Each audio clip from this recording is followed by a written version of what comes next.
Any questions for Dan? He had one comment earlier that this past year, stereo ride changed the soybeans. What was the reason?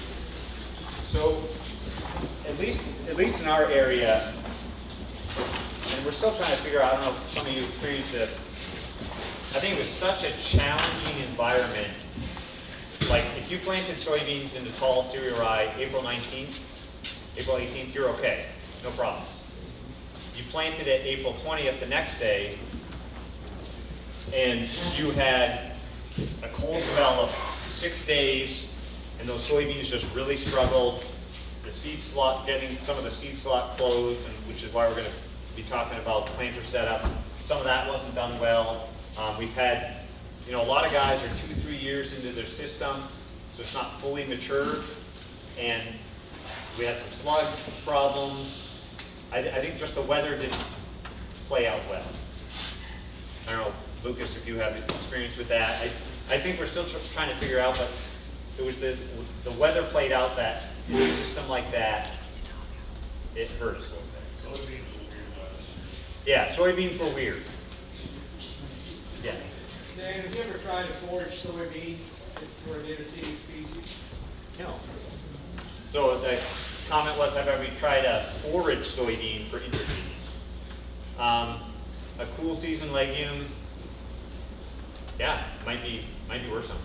Still get a little bit of maybe a nitrogen shot to help you later in the year. Yeah, I almost think that the hairy vetch yield that we see with interseeding sometimes isn't so much nitrogen, because there's not a lot of nodulation at that point, but there's some symbiotic root communication with the corn, or something's happening there that is of benefit.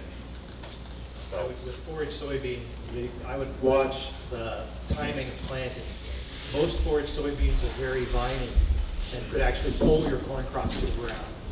So you have to be careful. yeah. The interseeding in the corn at B3 or B6, is that technically have to be interseeded or could be broadcast now? Oh, excellent question. So the question is, for putting on cover crop at B5, knee-high corn, let's just say that's our deal target. Does it have to be put in with a dual sear or a rotary hoe? Can you just broadcast it? Yes.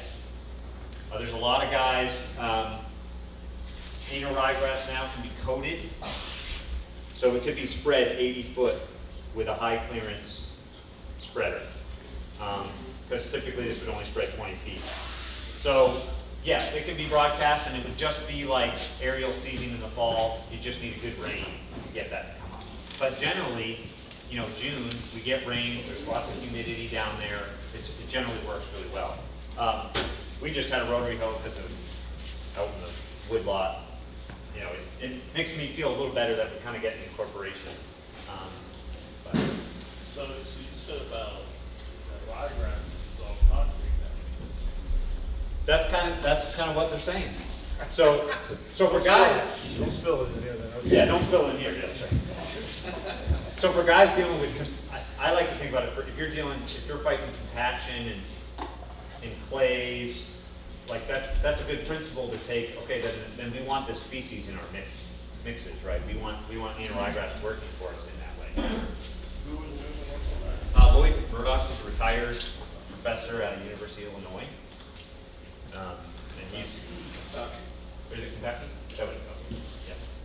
Question in the back there. Yeah. That corn, when we talk about it going to be chopped for silage, you interseeded it like B3, early on like that. You have to be careful that it doesn't get into the silage for cattle. You have to be careful what you plant. Right, so we do not have much experience with doing interseeding into corn silage, so I don't know how to answer that yet. All this was field dent corn, but this spring we're going to be trying a bunch with corn silage. That's definitely a fair question. I wouldn't think it'd be an issue because that anal ryegrass typically, it's a 20% protein if you do get some of it in, so it's only going to help at some levels. Now, if you're how that affects the fermenting process, if you got a ton of it in. But again, it's only gonna be 3 or 4 inches tall. I don't think it should be an issue. The folks out of New York, there's a lot of dairy producers there that have a lot more experience with interseeding.